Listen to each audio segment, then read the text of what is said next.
Halo kawan-kawan geospasial, apa kabar kalian semuanya? Semoga sehat selalu, dan di video kali ini kita akan membahas tentang data pada GeoServer.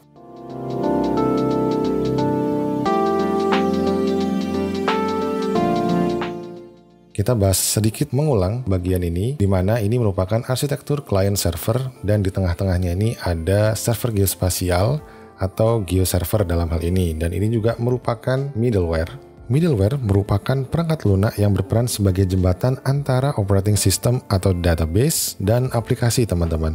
Dalam hal ini kita contohkan GeoServer. Di dua video sebelumnya kita berhasil terhubung ke spatial database melalui desktop client yaitu QGIS. Namun ini kita harus login langsung ke spatial database-nya teman-teman. Apabila data-data ini ingin kita share ke orang lain secara simple, orang tidak perlu tahu username dan password, atau mereka tidak harus mendapatkan akses ke database-nya langsung. Karena ini juga akan berbahaya kalau port untuk database-nya ini terbuka untuk umum. Jadi kalau kita ingin berbagi pakai data geospasial ke teman-teman yang di luar organisasi kita baiknya menggunakan server perantara ini atau aplikasi perantara yaitu GeoServer yang memungkinkan adanya input dan output data. Secara umum gambarannya seperti ini teman-teman. Ini ada data source yang sudah kita bahas di diagram sebelumnya. Ini menjadi inputnya mulai dari vector files, database, PostGIS, Oracle Spatial, dan yang lainnya.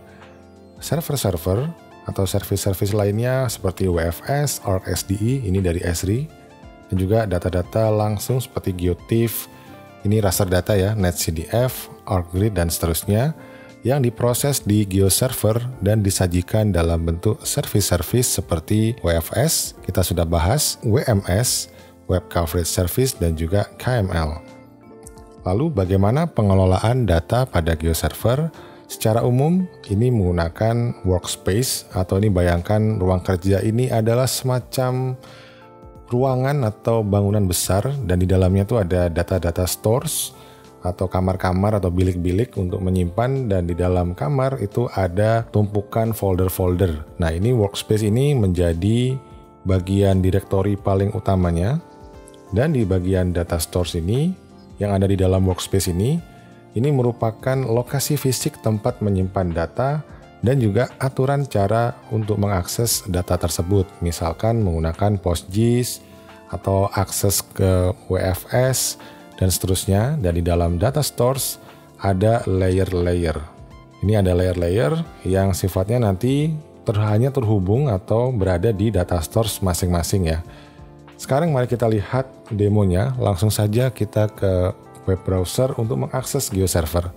Oke, web browsernya sudah saya sediakan. Bagi teman-teman yang mungkin tidak mengikuti dari awal, ini saya menggunakan VMware dan di dalamnya ada Ubuntu Server dan juga ada GeoServernya. Bagi yang ingin tahu cara instalasi mulai dari instalasi Ubuntu Server hingga GeoServer, kalian bisa klik link yang di pojok kanan atas, ada tombol i, kalian bisa lihat playlist mulai dari awal.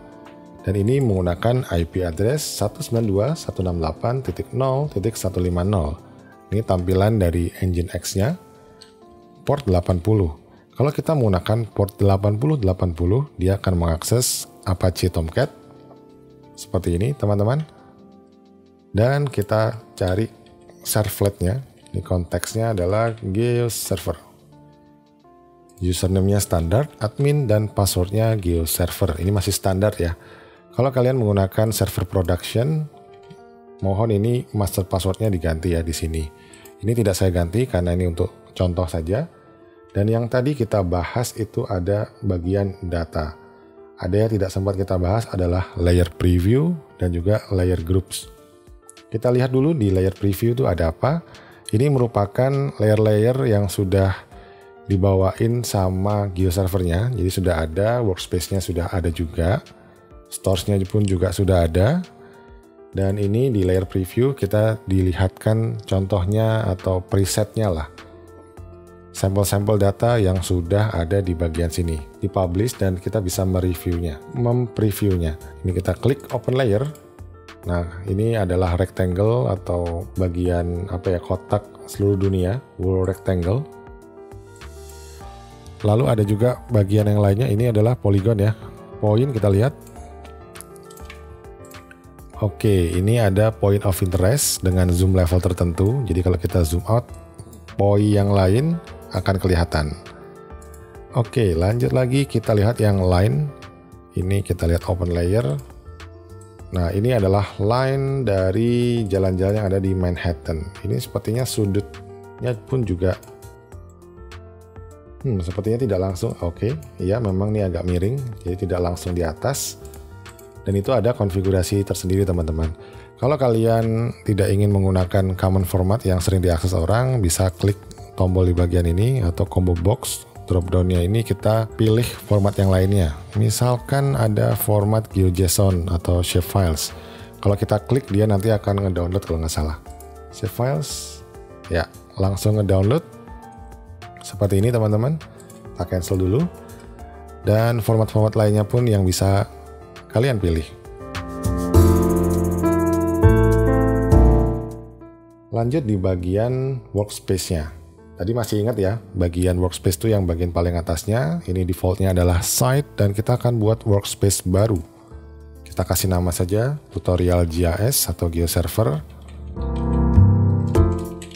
Name URI-nya ini tutor geo saja. Ini bebas, tidak harus sama persis dengan di atas. Kita centang default workspace saja. Kita save. Oke, seperti ini teman-teman. Kalau kalian ingin nambahkan security bisa diakses di sini, tapi sekarang kita tidak dulu. Dan juga ada beberapa settings. Ini specific settings, nanti akan ada informasi terkait istilahnya ini konfigurasi atau settings, local setting untuk workspace ini gitu ya. Coba kita centang enable, apa yang terjadi. Nah, ini ada primary contact, misalkan bisa saya isi nama saya. Organisasinya misalkan tutorial GeoServer, posisinya oke. Dan emailnya pun kita tidak isi, coba. Selanjutnya kita save dan kita pindah ke bagian stores. Di bagian stores ini di dalam workspace tadi, workspace-nya sudah tutorial GeoServer tadi. Kita buat stores baru. Disinilah yang tadi saya bilang ini merupakan cara mengakses datanya di physical storage-nya atau physical location. Kita menggunakan beberapa teknik-teknik atau aturan-aturan untuk mengakses data tersebut. Bisa menggunakan PostGIS, otomatis nanti datanya atau database-nya maksudnya itu harus ada extension-nya PostGIS. Begitu pula data raster, mau akses data atau file GeoTIFF. Dan juga ada sumber-sumber lain seperti Web Map Service dan Web Map Tile Service. Ini nanti cascades dari OpenStreetMaps atau dari API Google Maps misalkan. Dan karena kita sebelumnya menghubungkan QGIS ke PostgreSQL untuk mengakses data di dalam PostgreSQL atau PostGIS, sekarang kita coba mencontohkan di sini dengan PostGIS juga. Ini data source-nya. Saya biasanya nama database-nya, boleh yang lain juga. Kemarin kita isikan peta tematik. Tutorial GeoServer, peta tematik saja. Isinya itu polyline, jalan-jalan di kota Bandung sebenarnya. Dan host-nya ini adalah 192.168.0.150, portnya pun sama. Database-nya peta tematik. Skemanya masih publik, belum ada skema yang lain, dan username-nya adalah nama saya sendiri, passwordnya 12345. Oke, yang lain kita biarkan default dulu. Nah, nantinya dia ketika di save, dia akan masuk di bagian layer ini, terus menu new layer. Terus kita diberi kesempatan untuk melakukan istilahnya ini, action untuk mempublish atau tidak.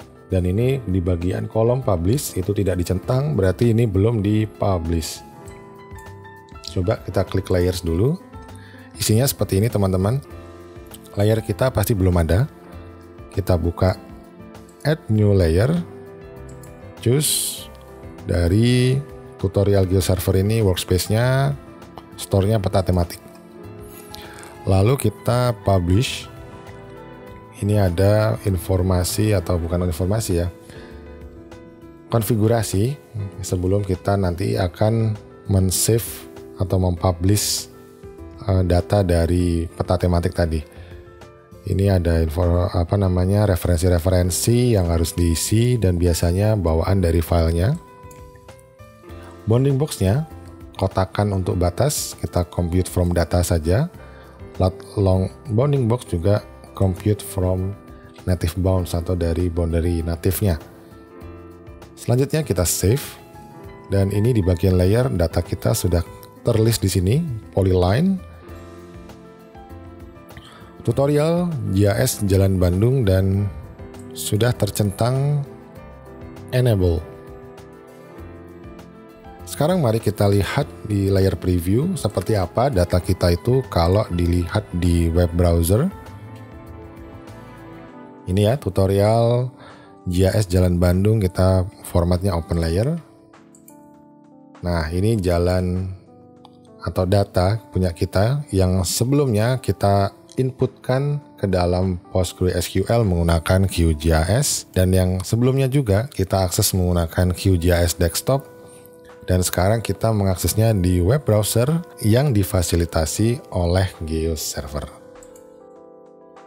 Sekarang kita bahas bagian styles.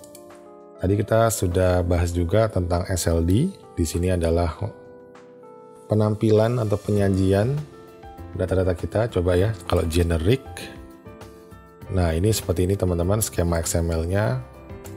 Kalau misalkan ini opacity 1,0, terus title-nya misalkan polygon, gede polygon, seperti ini isi-isinya. Value-value-nya ada, stroke-nya sekian, stroke opacity-nya sekian, dan seterusnya. Dan nanti coba kita buat baru, misalkan Jalan Bandung. Workspace-nya tutorial GeoServer, formatnya SLD. Terus kita pilih yang line. Karena data kita tadi line ya, polyline. Oke, copy existing misalkan line. Kita mencopas dari yang existing. Copy, dia nanti akan pindah ke sini. Nah, kalau tadi data kita kan warnanya biru solid ya, blue line. Solid blue, coba kita tambahkan ini stroke-nya kita ganti. Hex color kita define yang warna hijau lah, ini aja lime. Kita copy paste, kalau nggak kelihatan nih saya zoom dulu. Nah seperti ini teman-teman, ini adalah hex code untuk color. Kita paste ke sini coba. Kita save. Coba kita buka yang ini, kita refresh. Setelah di refresh ternyata tidak berubah, tetap warna biru. Kira-kira kenapa teman-teman? Kita harus mengaksesnya itu di layer dulu. Karena tadi kita hanya membuat template SLD-nya. Kita buka di tutorial GIS Bandung. Dan pilih tab Publishing. Nah, lalu layer settingnya kita pilih ini ya, default style-nya sudah kita buat Jalan Bandung tadi. Nah ini warnanya hijau, kita apply atau kita save, lalu kita refresh. Nah warnanya sudah terganti. Begitu saja teman-teman, sampai ketemu di video selanjutnya kita bahas services.